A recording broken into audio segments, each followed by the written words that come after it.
Hello, everyone. I'm Al Neely with ListenUp Podcast, and today we have Cheryl Smith. She's running for Virginia State Delegate in the 98th District of Virginia. Virginia Beach. Virginia Beach. Mm-hmm. Okay. Well, it's 98th in Virginia, but it is a Virginia Beach district. Okay. Mm-hmm. It's been explained to me before, but how many actual districts are there? Okay, in the state of Virginia, we have 100 delegates. Okay. So that's 100 different districts, and it's mostly they set them up by population.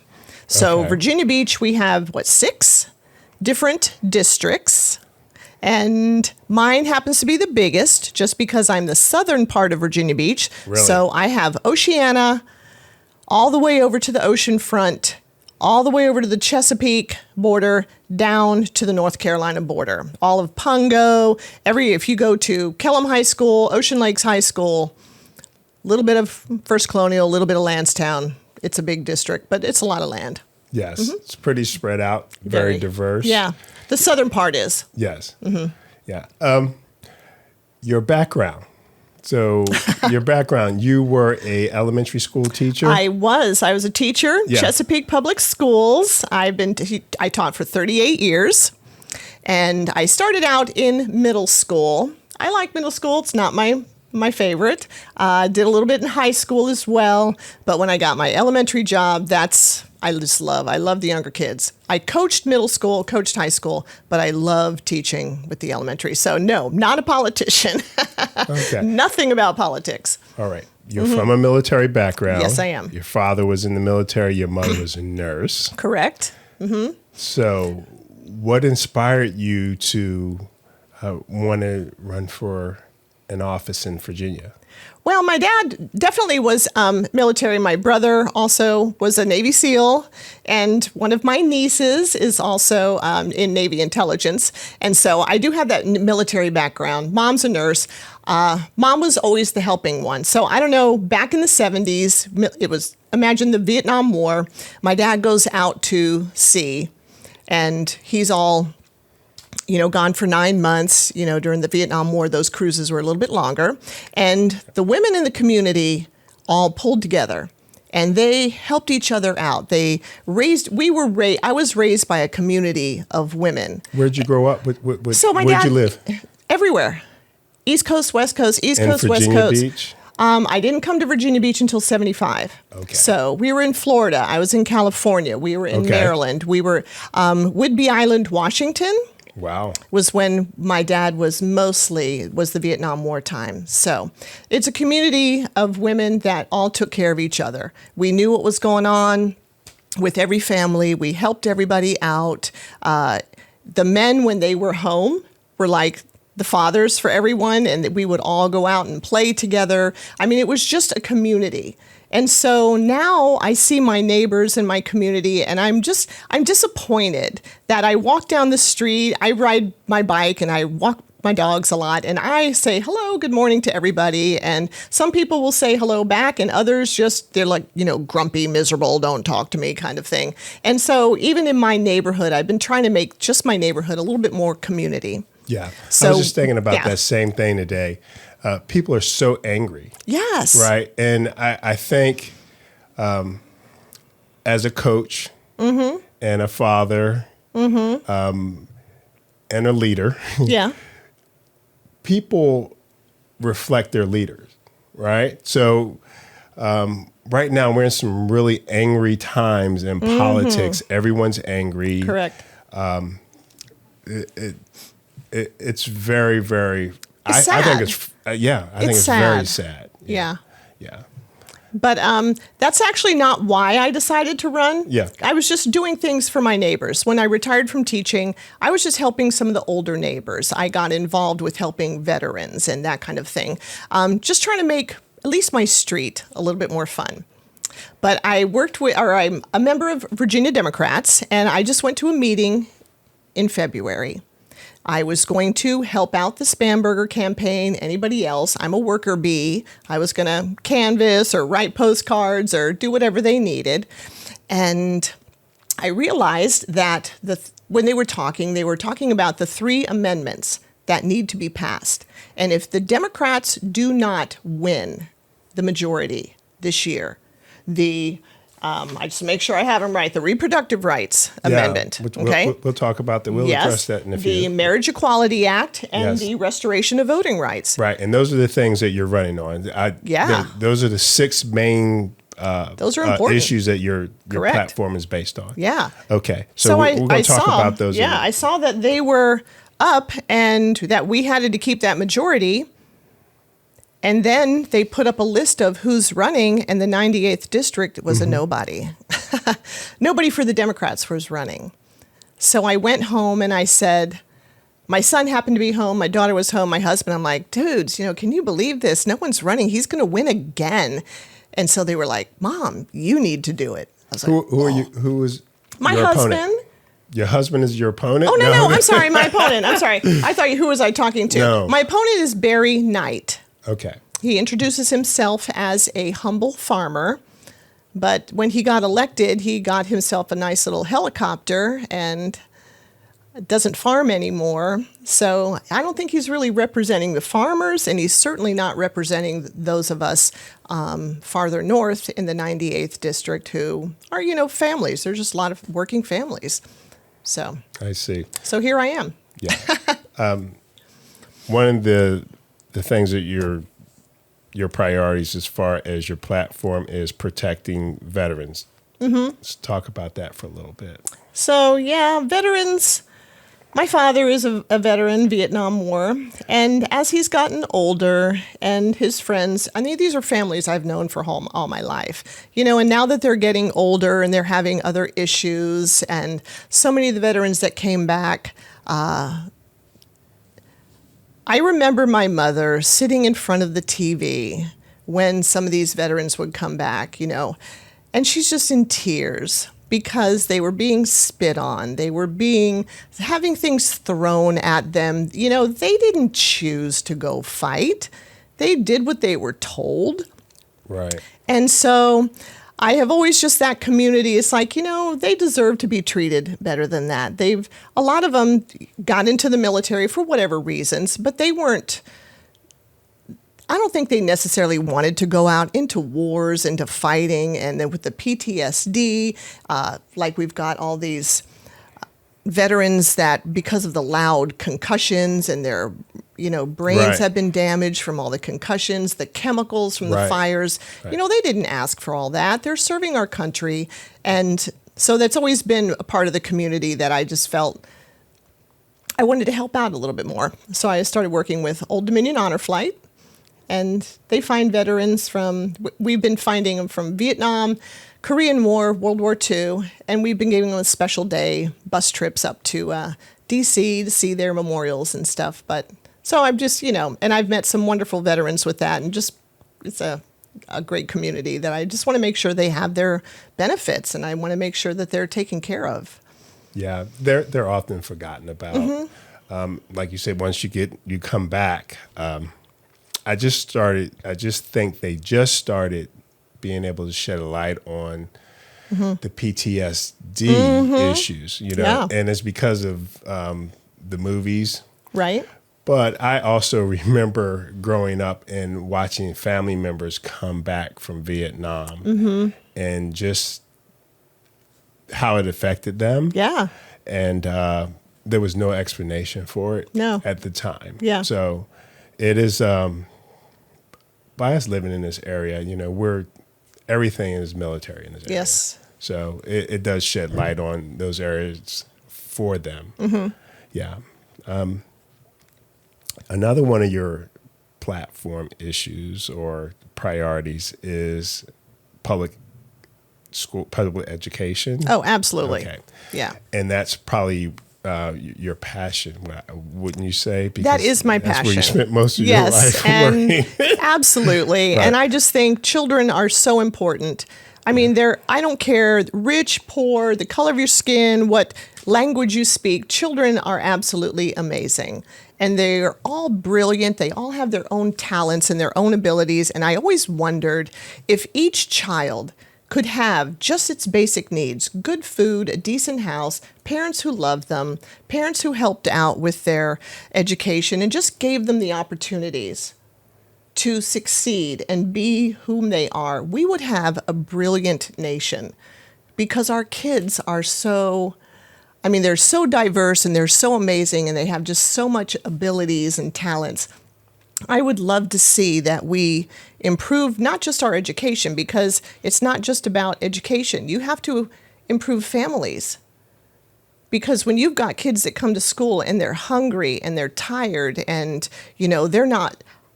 I had a child who, 7th grade, he came to school one day before everybody else, and he's sitting at the door of my classroom and he's in tears. So this little 13-year-old, I brought him in, asked him, what was wrong? Do you want to talk? And he's like, I'm afraid when I go home, my mother's going to be dead. Wow. I was like, wait, what? And so father, alcoholic, got angry, took an axe. Mother's locked the kids and themselves in the room, and he's banging on the door, and what movie scenes we're thinking of. And so the mom escaped, got the kids to the neighbor's house, and I said, well, honey, the police came, it should be safe. She goes, no, mom dropped me off early because she's going to the police station to go get him out of jail. And, kids can't focus on education or tests or anything else. Right. It's survival. So if we take care of those things where families maybe have a little bit better, maybe we increase pay and insurance so that they have health care and make sure they have good homes and the families aren't struggling all the time. I had so many kids whose parents 2 or 3 jobs. So the kids would be up till 9, 10, 11 o'clock at night eating potato chips for dinner because the parents are trying to work their 2nd and 3rd job. Yeah. So it's not just about education, but it's taking care of the families too. Right.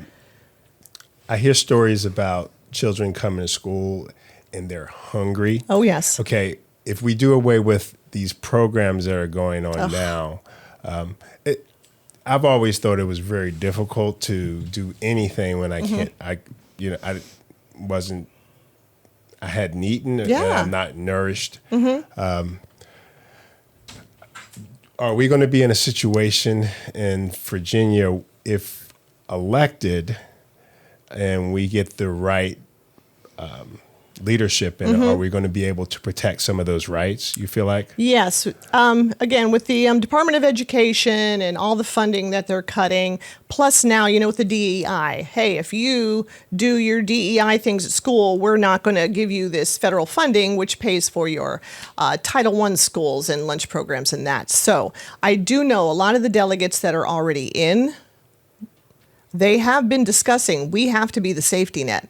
We have to make sure if the federal government cuts this funding so we don't have these programs, we are going to have to be the ones that make sure the budget is changed. And so our kids do not lose these programs. So that's why it's absolutely vital.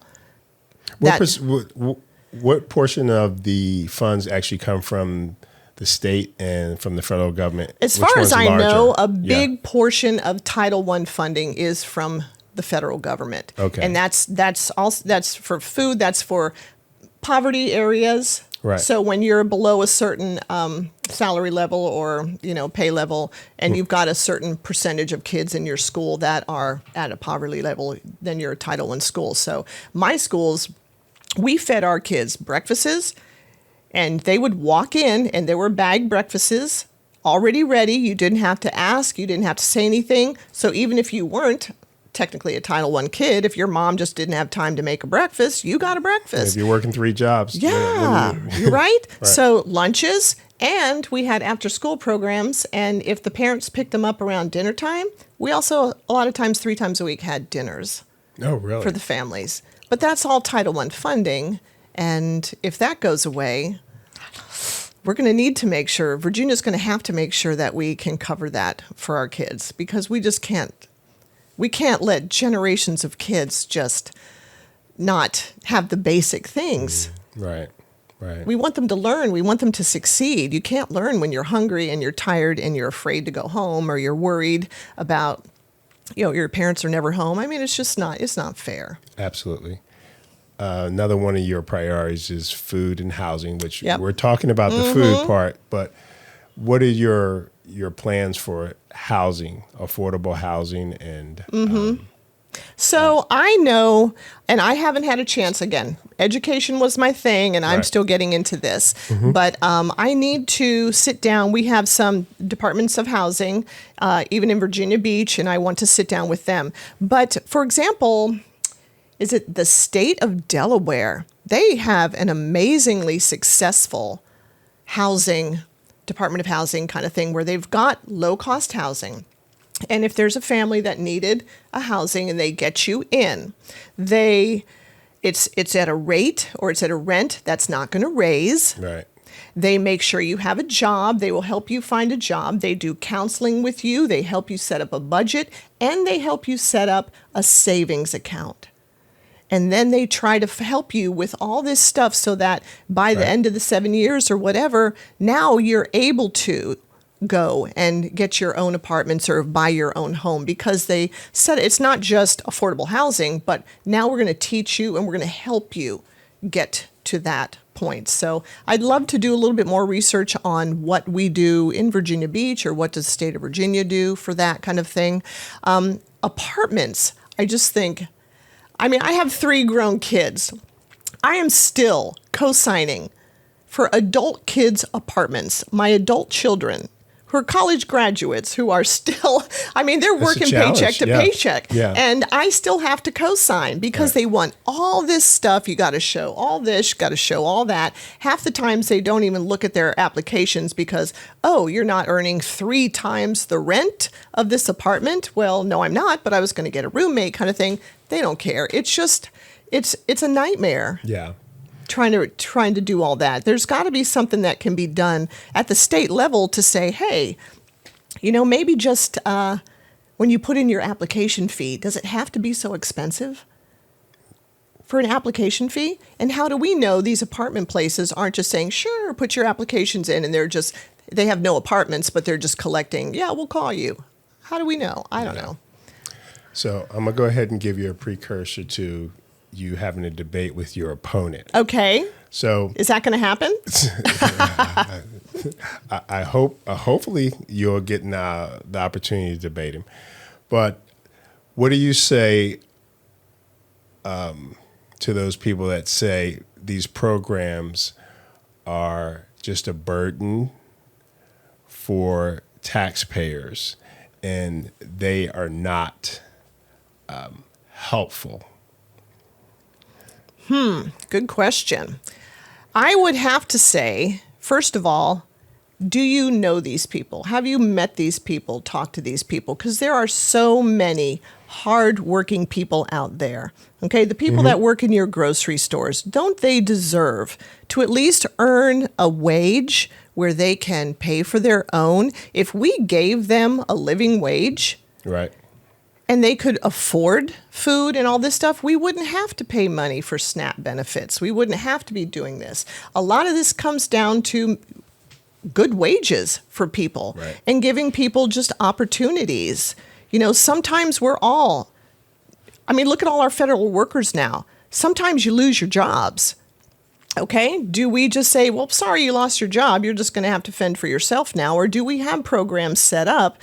Because who knows, it could be you. You might be lost your job. How do we know Social Security now is there? Right. Don't our older people who have been working so hard for all their lives? Yeah, I agree. Don't they deserve? Right. Oh, I'm just saying, I'm talking to the people who are, naysayers. I just want to say that I second that. Right. Yeah. But so I think I would just I am a people person, and I have always been taught, don't complain about something or don't make judgments until you've walked a mile in somebody else's shoes.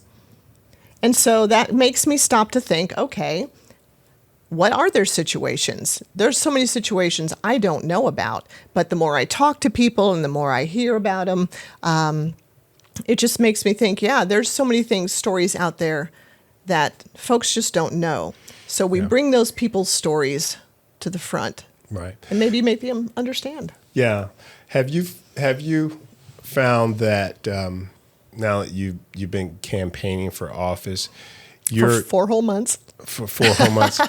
Well, I mean, if you're doing it right, that you can cover a lot in 4 months. Yes, you can. Yes, you can. So have you found that you're running into situations and people that you never thought about, and it's maybe broadening your viewpoint on things? Yes. Okay. Yeah, exactly. I was just telling them upstairs 2 weeks ago. I had a meeting with AFL-CIO, and they brought in all these union workers, not just like the presidents, but the real workers, and they were all telling their stories. But like the fire department, I am shocked that our cities don't take better care of our fire and rescue.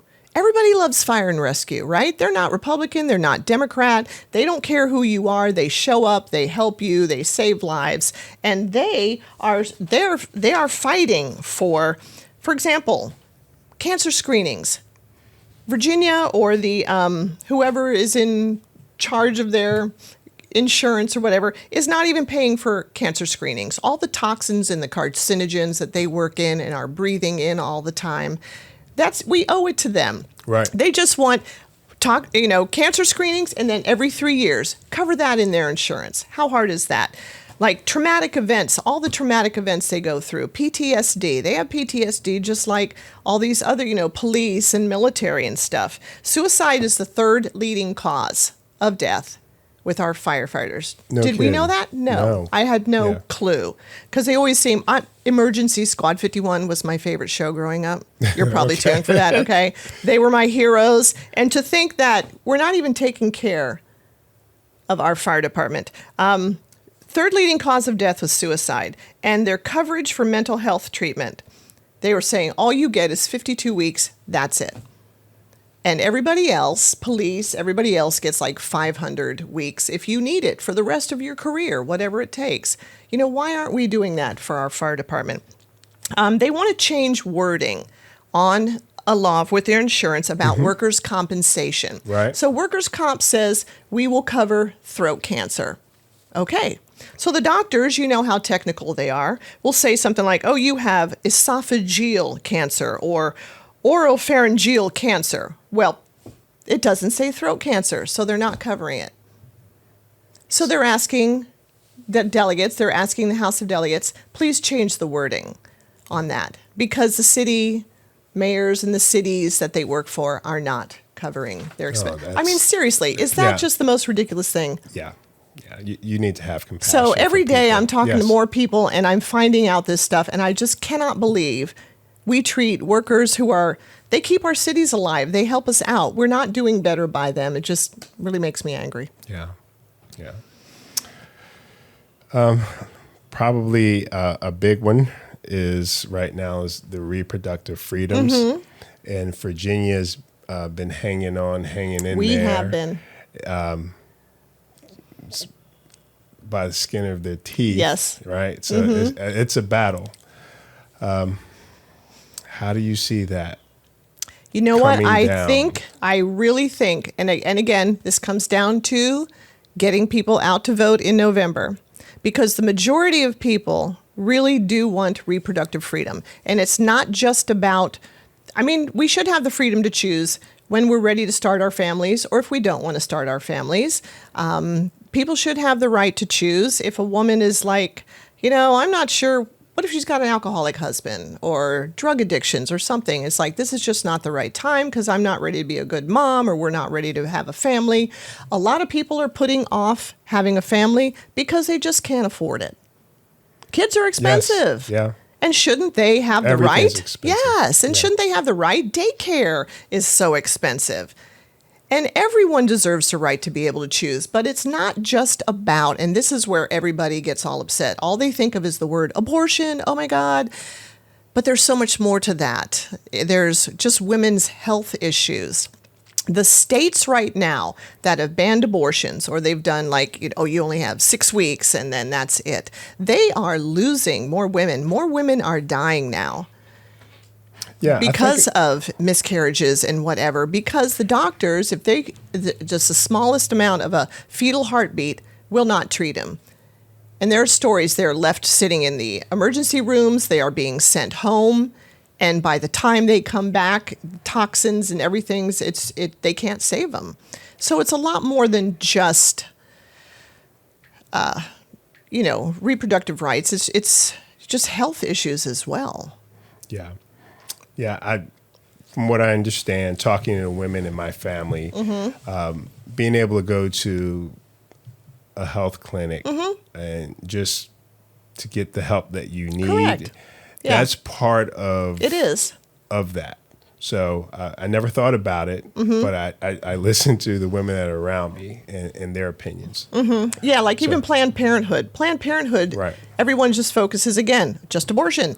But they're in there just for daily checkups and making sure that, cancer screenings and sexually transmitted infections and anything else they need. Sometimes it's just counseling. Sometimes it's just, there's so many things that go on. Right. And it's a very important program. And everyone's trying to defund them. And it's like, no, you're just taking away a huge portion of women's health care. Yeah. So, hopefully people will see that and not be so black and white, because there's so many gray areas and there's so much in there, other people's stories. You just got to listen to people's stories. Yeah. Protecting the environment is another one of your priorities. Yes. Now, for people that don't know, Virginia Beach, there's been a rising tide for the last, 10 to 15 years. Uh-huh. It's very difficult to get insurance, I know, down at the ocean front. Right. And the bay is warming, so it's changing the wildlife that's there. What can we do at this point in Virginia? What kind of I don't know. I mean, everybody's going to have to everyone's going to have to, at some point, we're going to have to make changes. And I know everybody loves their luxury, and we love, there's the big thing now is the big trucks with burning all the gas and that kind of thing. We're just all going to have to make our own changes. We're going to have to get in and make some legislation, good legislation, so that we don't have big companies. Big companies just want to make money. They don't care if they pollute the air. They don't care if they pollute the rivers and the waterways. So we're going to have to make some legislation there in order to bring some of this stuff back. How do we get people to stop driving? Can we put in public transportation? I just got back from.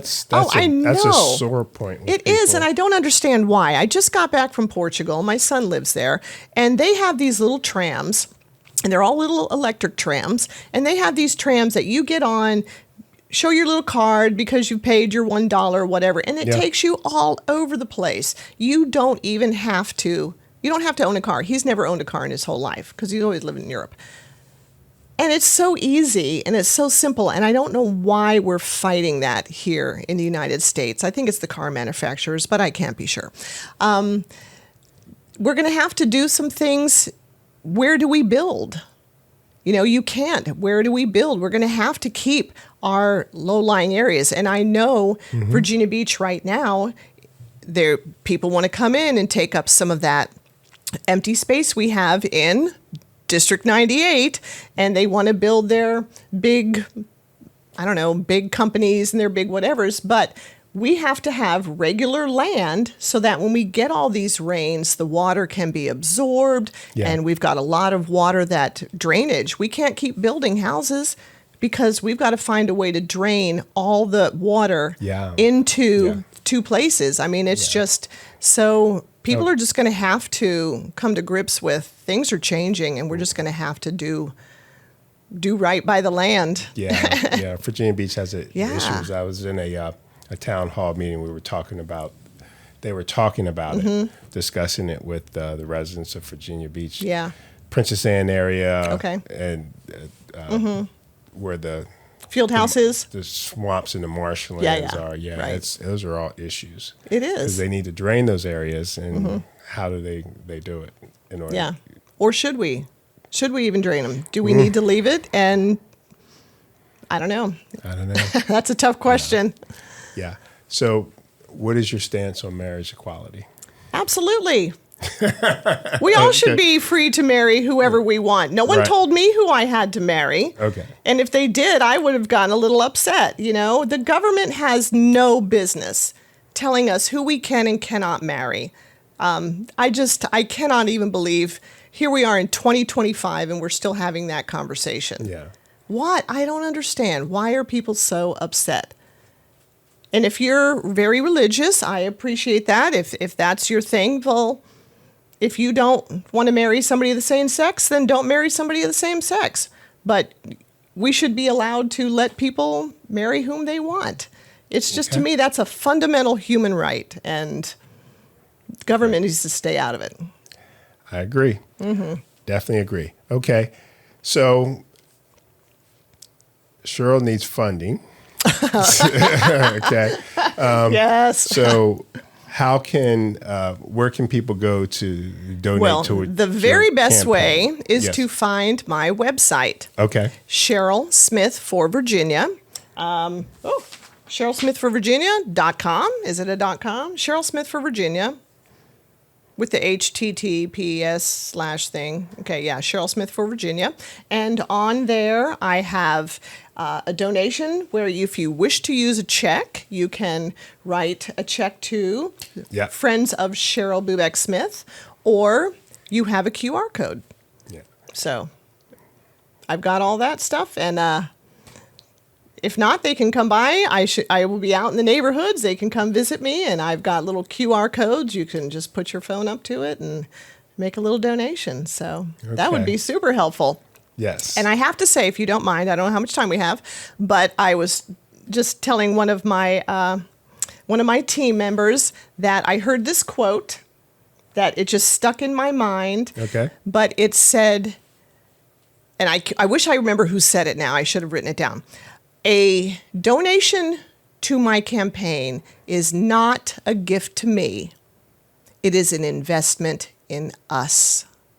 Okay. Isn't that awesome? That's awesome. Because it would be an investing in us. Because if I win, I can really get out there and help Virginians. And so I thought that is the perfect way to take a look at a donation to a campaign. Yes. The money doesn't go to me. It will be an investment to all of us. So if you like the policies that she's running on, invest. Mm-hmm. Please. Okay. Well, thank you for coming in and spending time with us today. And this is a lot of fun. I appreciate the invitation. Oh, absolutely. So that's it for today. Thank you for following us on Listen Up, and we'll check you out next time on Listen Up.